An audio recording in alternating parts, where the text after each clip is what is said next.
ada yang mengatakan itu suku Minangkabau ini berasal dari percampuran Melayu tua yang datang pada zaman Neolitikum dan wilayah Minangkabau. Orang pasti mengidentikan Minangkabau itu adalah dengan Sumatera Barat. Orang mengidentikan orang Minangkabau itu orang Padang. Apakah sama Minangkabau dengan Padang? Nah, itu harus kita lihat. Minangkabau itu kalau kita bicara dengan Minangkabau berarti kita bicara tentang budaya. Kita bicara tentang suku, kita bicara tentang sosial kultural. Yang batas luas wilayahnya itu tidak bisa kita patenkan. Sementara kalau kita bicara tentang Provinsi Sumatera Barat, itu adalah daerah teritorial. Daerah teritorial yang diakui yang mempunyai batas wilayah secara syah, yang tahu garis lintang bujur berapa jarak kilometer dan berbatasan dengan apa. Jadi Sumatera Barat itu lebih mengandung kepada geografis administratif, sementara kalau Minangkabau itu dia berhubungan dengan sosial kultural.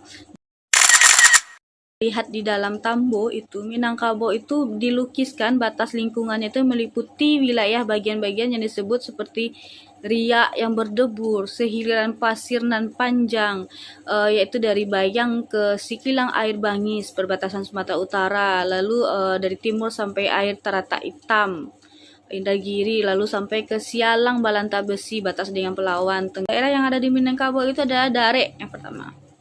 Dare itu apa saja? Dare itu daratan tinggi yang dikitari oleh 3 gunung. Nah, jadi kita tahu kan di Minangkabau ini ada 3 gunung, Dare. Nah, itu apa saja? Gunung Merapi, Gunung Sago, dan Gunung Singgalang.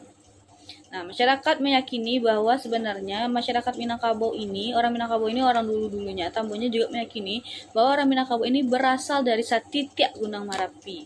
Nah, orang itu berasal dari lereng bagian selatan Gunung Merapi, yang kemudian orang dari gunung itu turun membentuk rumah baru, membentuk daerah pemukiman baru. Nah, daerah Dare ini ada dibagi dengan luhak, nantinya ada 3 luhak, ada luhak Tanah Data yang disebut sebagai luhak Nantuo, ada luhak Agam, dan ada luhak 50 Koto.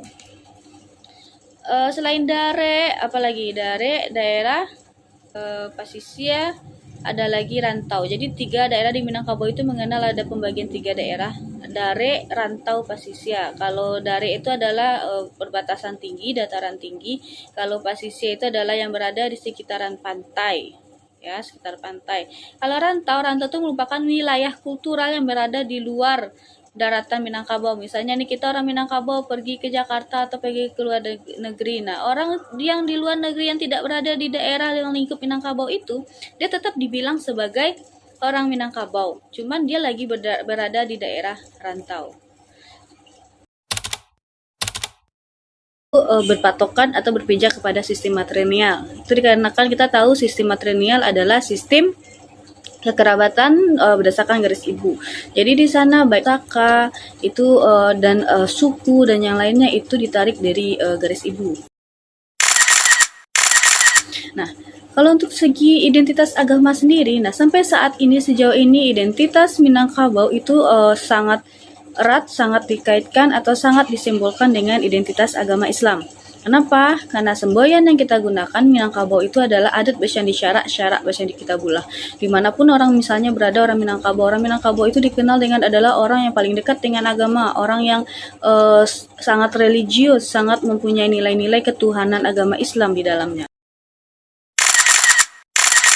Banyak ahli yang mengkaji, melakukan penelitian, melakukan pembahasan tentang Minangkabau ini. Salah satunya adalah A.A. Nafis. Nah, A.A. Nafis itu juga sering membuat buku tentang keminangkabauan. Ada itu tentang budaya Minangkabau dan yang lainnya. Nah, menurut A.A. Nafis ini, Minangkabau itu lebih merujuk kepada kultur etnis, suatu rumpun Melayu yang tumbuh dan besar karena sistem serta menganut sistem adat yang dicirikan dengan sistem kekeluargaan melalui jalur perempuan atau matrilineal, di mana budaya yang sangat kuat di dalamnya itu diwarnai oleh ajaran agama Islam. Ya, ada lagi ahli yang mengatakan yaitu Thomas Stamford Raffles namanya, Thomas Raffles. Nah, dia pernah melakukan eksperimen, dia pernah melakukan perjalanan, dia pernah mengobservasi langsung ke pedalaman Minangkabau, di mana dia bilang kalau waktu itu dia mengunjungi daerah kerajaan Pagaruyuang. Dia mengatakan kalau Minangkabau ini sebenarnya berasal atau merupakan sumber kekayaan atau kekuatan yang berasal dari bangsa Melayu, yang kelak penduduknya itu menyebar dan tersebar ke semua kepulauan timur Sumatera.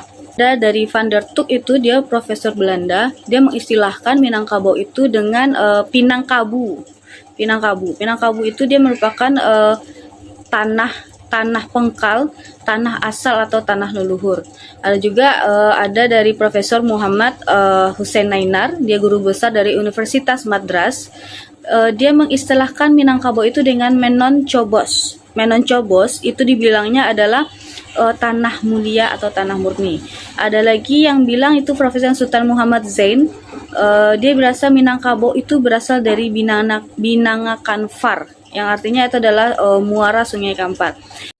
Tambo itu sendiri mengatakan Minangkabau ini berasal dari dua kata, Minang dan Kabau. Nah, nama dari Minangkabau ini merupakan berasal dari kata Manang yang berarti menang dan Kabau berarti kerbau. Nah, nama tersebut ditulis di dalam Tambo.